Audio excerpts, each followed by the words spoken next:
Oleh, ai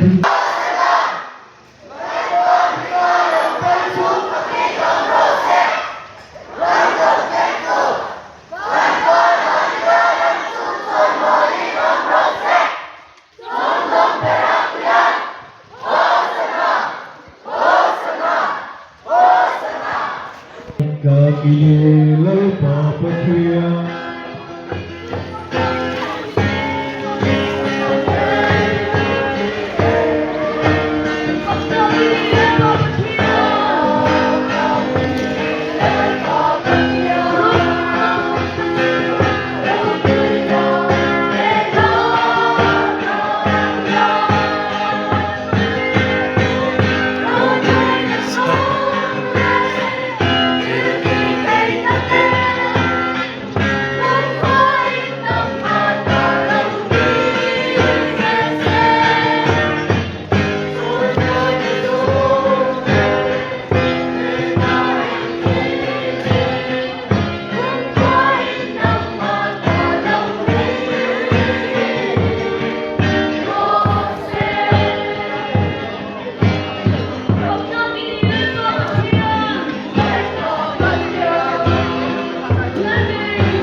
Oleh, tayo po kan nga kan sai le nga kata kan suot sa nga pulian tao ten pera kan tem.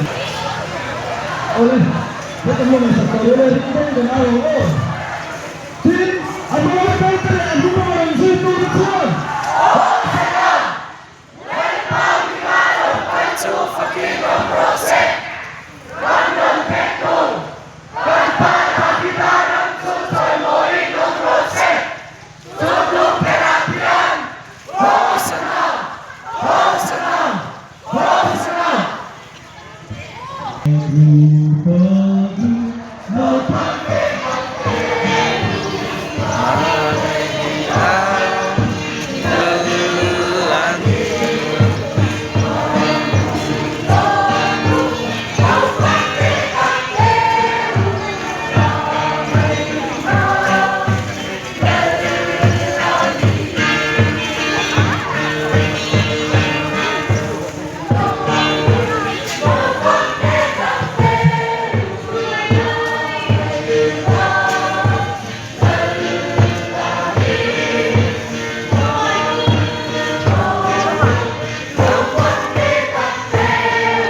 Abang magkaroon ang mga ng sultudutuan.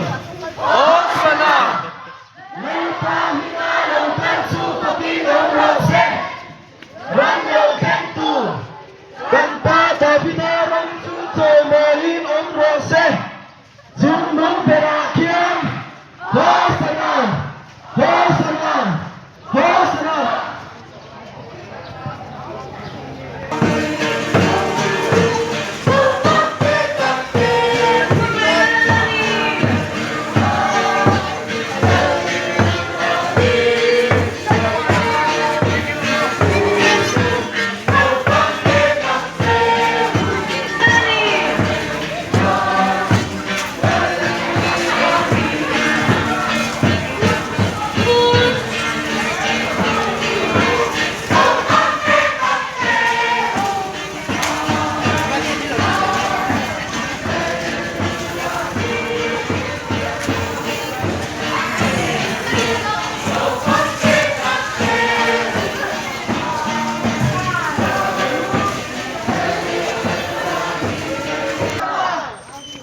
Ang mga magkaroon ang mga marang sultudutuan.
Open ka na, oh. Din, ang mga magkaroon ang mga marang sultudutuan.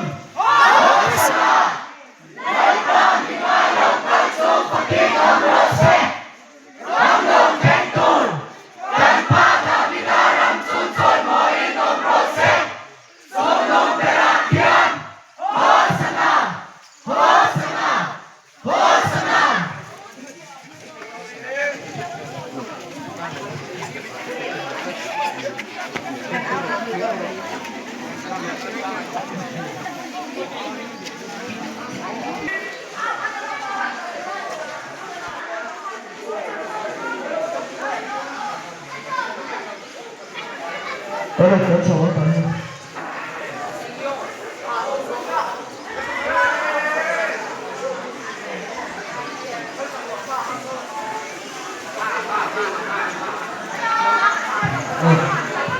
Din, ang mga magkaroon ang mga marang sultudutuan.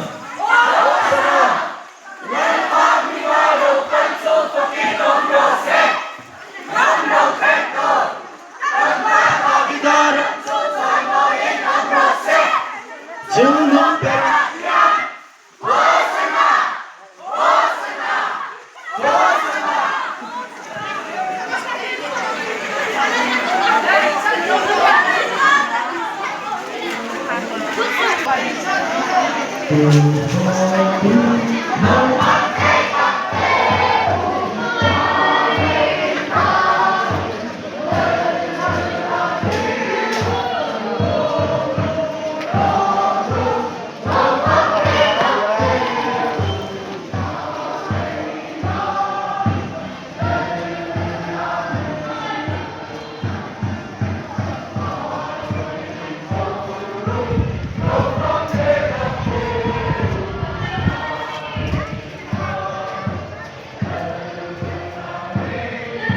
Anong laman ang sultudutuan? May pahingalang kansong patinong Rose. Ranyo Kentu. Kanta binarang sunsoy mahin ang Rose. Zumang Berakian. Hosanna! Hosanna! Hosanna!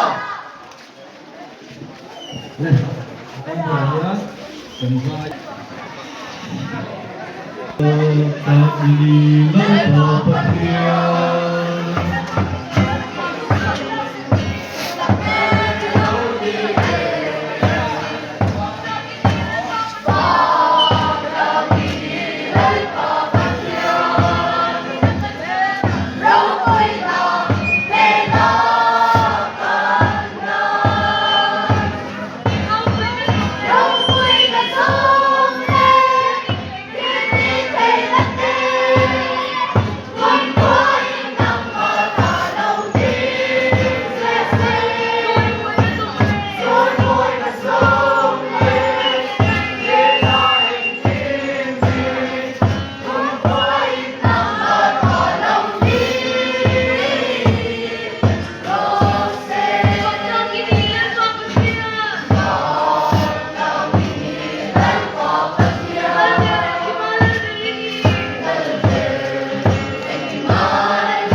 Ang mga magkalantay ang kung naman sa ito at suwan.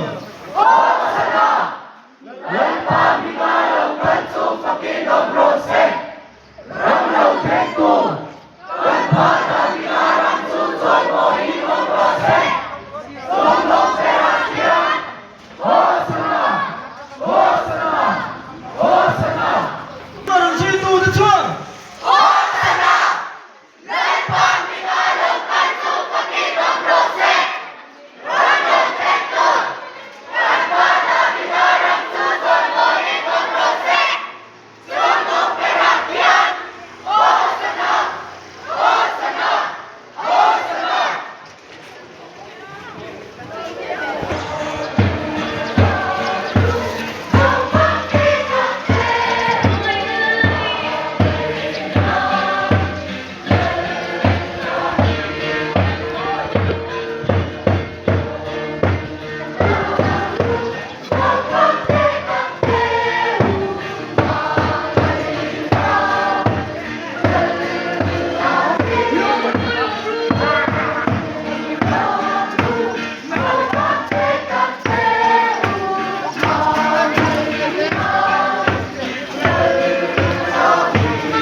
Isua tu kove pumpuya lalani leile va rorel tu lalberani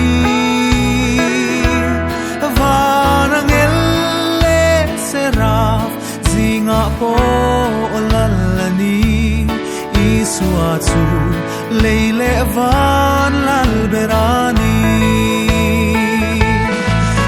Isua tu lalani Isua tu lalani til siam zong sunga lalberani vanang elle seraf zinga po lalani Isua tu leile van lalberani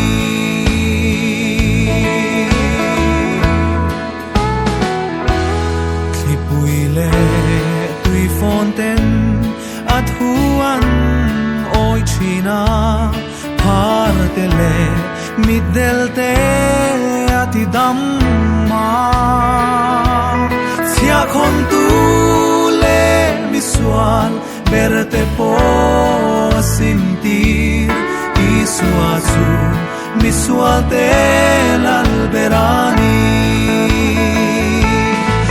Isua tu lalani Isua tu lalani til siam zong sunga lalberani vanang elle seraf zinga po lalani Isua tu leile van lalberani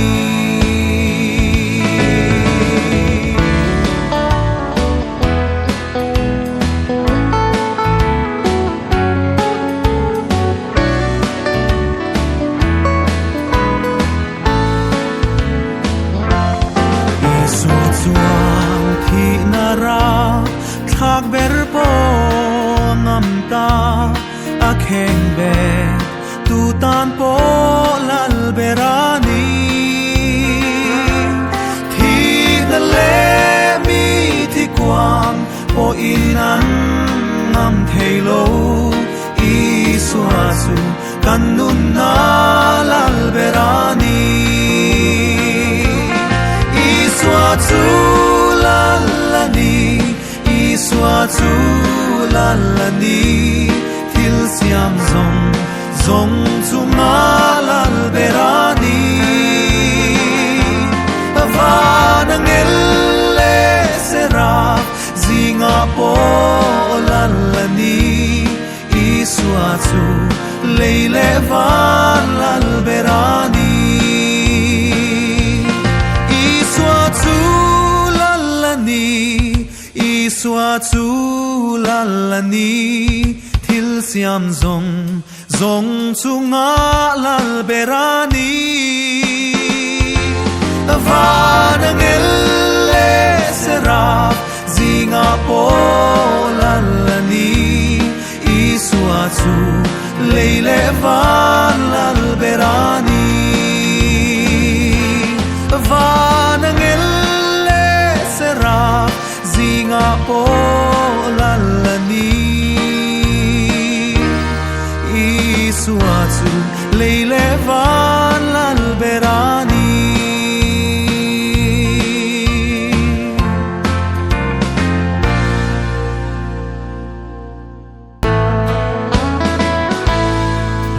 Isua tu kove pumpuya lalani leile va rorel tu lalberani varang elle seraf zinga po lalani Isua tu leile van lalberani Isua tu lalani Isua tu lalani til siam zong sunga lalberani vanang elle seraf zinga po lalani Yeshua tu leile van lal berani